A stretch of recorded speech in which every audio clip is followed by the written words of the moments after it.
ধামরাইয়ের বিস্তীর্ণ ফসলি ক্ষেত। কিছুদিন আগ পর্যন্ত এখানে সোনালী ধান দোল খেলেও এখন সবগুলোই ধারণ করেছে ধূসর রং।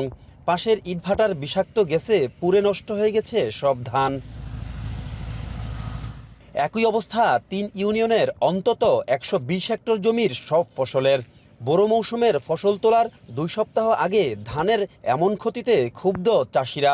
এ অবস্থায় ইটভাটা বন্ধ ও ক্ষতিপূরণের দাবি জানান তারা। একটা সন্তান মানুষ করতে যেরকম কষ্ট লাগে তার সাথে বেশি কষ্ট করে আমি ধান আবাদ করছি। এই ধানগুলো সব পুইরা শেষ হয়ে গেছে।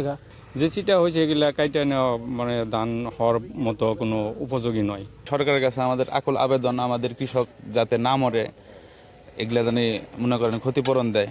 ক্ষতিগ্রস্ত ধান ক্ষেত পরিদর্শন করে ক্ষতিপূরণ সহ যথাযথ ব্যবস্থা নেওয়ার আশ্বাস দিয়েছেন উপজেলা কৃষি কর্মকর্তা। যে ইটভাটাগুলোর কারণে এই নষ্ট হয়ে গেল, এই ইটভাটাগুলোর একটা স্থায়ী সমাধান দরকার, যে এখানে কিভাবে 2 ফসলি 3 ফসলি জমিগুলোর ফসল কৃষক পরবর্তীতে সফলভাবে ঘরে তুলতে পারবে। ধামরাইয়ে বৈধ অবৈধ সব মিলিয়ে 200-র বেশি ইটভাটা রয়েছে। এতে প্রতি বছরই ধানসহ বিভিন্ন ফসল ক্ষতিগ্রস্ত হয়। অবৈধ ইটভাটার বিরুদ্ধে দ্রুত ব্যবস্থা নেওয়ার আশ্বাস প্রশাসনের।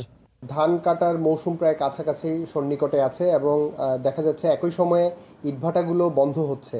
তো ইটভাটাগুলো বন্ধের ক্ষেত্রে প্রচুর আমরা এই ধরনের অভিযোগ পাচ্ছি। গতকালও অভিযোগ এসেছে একটা, আজকে একটা অভিযোগ এসেছে। আমরা এগুলো অবশ্যই আইনানুগভাবে ব্যবস্থা নেওয়া হবে এবং বিশেষ করে কৃষকদের যেই ক্ষতিপূরণটা, আমরা সেই ক্ষতিপূরণটা তাদের থেকে আদায় করে দেব। ধামরাইয়ে ইটভাটার ধোঁয়া এবং বিষাক্ত গ্যাসে ক্ষতিগ্রস্ত হয়েছে প্রায় ১২০ হেক্টর ধানি জমি। কৃষকরা বলছেন প্রতি বছরই তারা ইটভাটার কারণে ক্ষতির মুখে পড়ছেন। এভাবে চলতে থাকলে হয়তো একসময় ধান চাষ হুমকির মুখে পড়বে বলে বলছেন কৃষকরা। ওয়ায়ন কবির, এখন ধামরাই।